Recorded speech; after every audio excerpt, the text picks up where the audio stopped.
जब राम से जुड़ी है दिवाली की परंपरा, तो लक्ष्मी गणेश की पूजा क्यों होती है? भगवान राम के अयोध्या लौटने पर दिवाली मनाई जाती है और इसी दिन लक्ष्मी पूजन भी होता है। जाने क्या कहते हैं हिंदू शास्त्र। देश भर में दिवाली का त्योहार मनाया जाता है। इस दिन लोग घरों में भगवान गणेश और माता लक्ष्मी की पूजा अर्चना करते हैं। मान्यता है कि आज के ही दिन भगवान राम 14 वर्ष का वनवास काटकर पत्नी सीता और भाई लक्ष्मण के साथ अयोध्या लौटे थे। उनके आगमन पर अयोध्यावासियों ने दीपमाला जलाई, दिए जलाकर उत्सव मनाया और उनका स्वागत किया गया। तब से हर साल कार्तिक मास की अमावस्या को दिवाली का त्योहार मनाया जाता है। लेकिन क्या आप जानते हैं कि अगर श्री राम के अयोध्या लौटने पर दिवाली मनाई जाती है तो फिर इस दिन लक्ष्मी गणेश की पूजा क्यों होती है? लक्ष्मी पूजा के बगैर दिवाली का त्योहार अधूरा है, जबकि दिवाली मनाने की कहानी भगवान राम से जुड़ी है। ऐसे में जानना जरूरी है कि दिवाली पर माता लक्ष्मी और भगवान गणेश की पूजा का विधान क्यों है और हिंदू शास्त्र इसको लेकर क्या कहते हैं।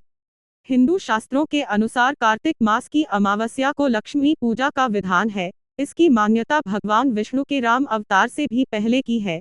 भगवान विष्णु ने 7वें अवतार के रूप में राम अवतार के रूप में जन्म लिया था, लेकिन लक्ष्मी पूजन की कहानी उससे भी एक युग पहले अर्थात सतयुग की है। क्या है लक्ष्मी पूजन की पौराणिक कथा? सतयुग में सुर असुर संग्राम के बाद समुद्र मंथन हुआ था, जिसमें अमृत, विष, ऐरावत हाथी, कामधेनु गाय समेत 14 रत्न निकले थे। इनमें महालक्ष्मी भी एक थीं, जिनका देवी देवताओं ने स्वागत किया था। जिसके बाद कार्तिक मास की अमावस्या के दिन ही माता लक्ष्मी और भगवान विष्णु का विवाह हुआ था। मान्यता के अनुसार समुद्र मंथन से ही धन्वंतरी निकले थे और वो अंत में अमृत कलश लेकर बाहर निकले थे। धन्वंतरी की पूजा धनतेरस पर की जाती है। दिवाली पर भगवान गणेश की पूजा का प्रावधान। दिवाली पर लक्ष्मी पूजन की मान्यता का तो पता चल गया, लेकिन दिवाली पर माता लक्ष्मी के साथ गणेश जी की पूजा क्यों की जाती है?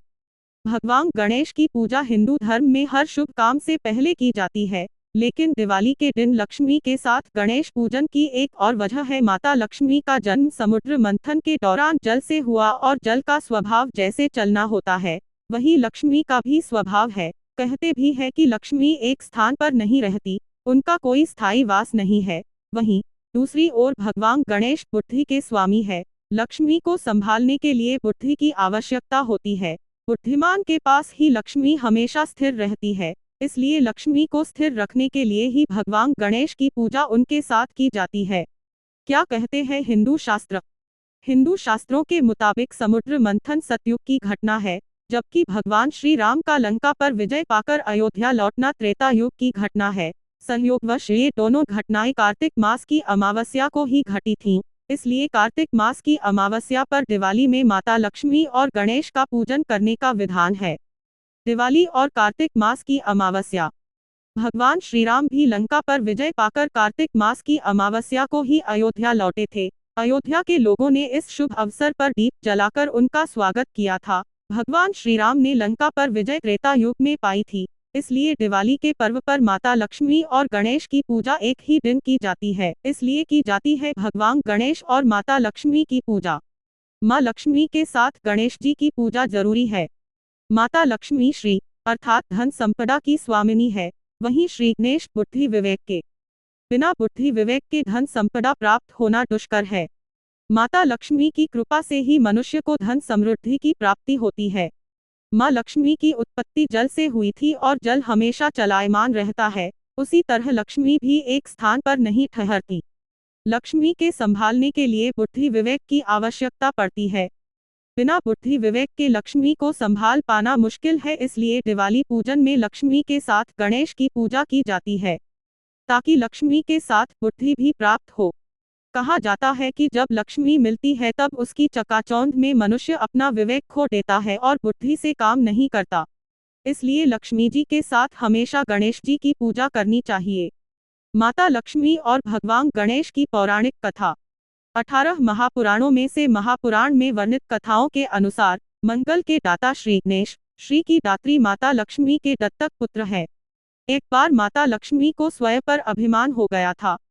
तब भगवान विष्णु ने कहा कि भले ही पूरा संसार आपकी पूजा पाठ करता है और आपकी कृपा प्राप्त करने के लिए हमेशा व्याकुल रहता है, लेकिन अभी तक आप अपूर्ण हैं।